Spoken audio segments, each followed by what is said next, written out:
බලන්න මගේ තවත් නිර්මාණයක්. ගෝල්ඩන් පෝතෝස් බාස්කට් එකක්.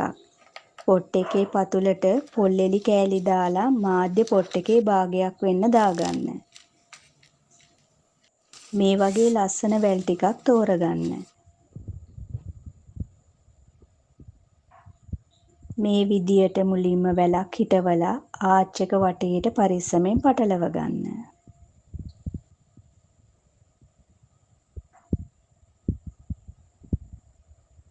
ආච් එකේ අනිත් පැත්තටත් ලස්සන වැලක් හිටවලා ඒ විදියටම පටලව ගන්න.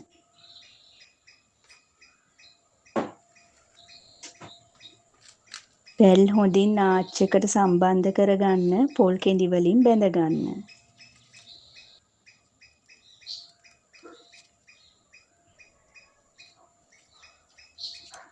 ඒ විදියට දෙපැත්තටම ලස්සනට පේන විදියට වැල් එකතු කරගන්න.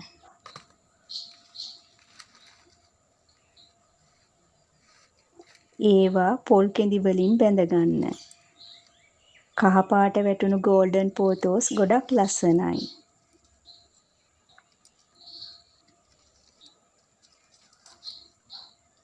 දෙපැත්තම මේ විදියට හදාගන්න.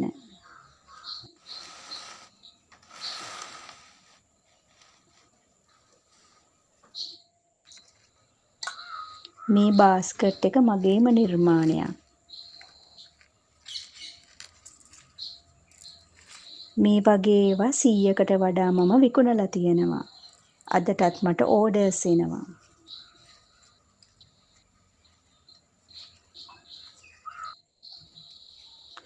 ගෝල්ඩන් පෝතෝස් කියන්නේ අහල පහලින් වුණත් සුලභව හොයාගන්න පුළුවන් වැල් වර්ගයක්.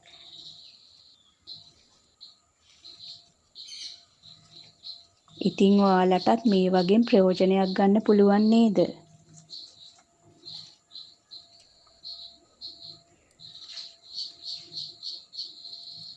මේ විදියට ආච් එක සම්පූර්ණ කරගන්න.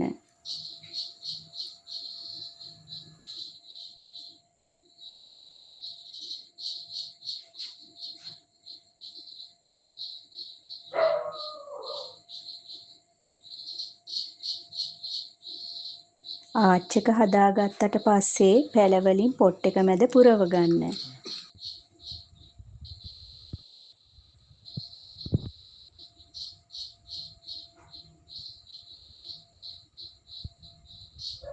මගේ මේ වීඩියෝ එක බලලා ඔයත් ගෙදරට එකක් හදාගන්න.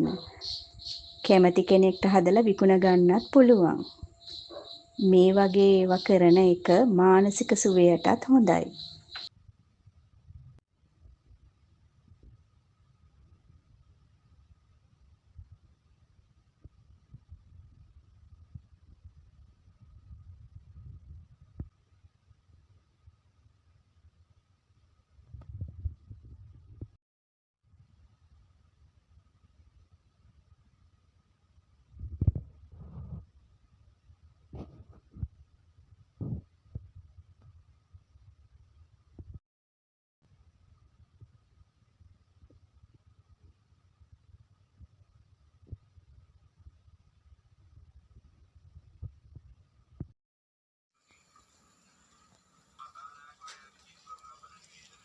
මේ විදිහට අඩුපාඩු තියෙන තැන් බලලා තව පැල එකතු කරගන්න. මේ බලන්න මම හදපු බාස්කට් එක.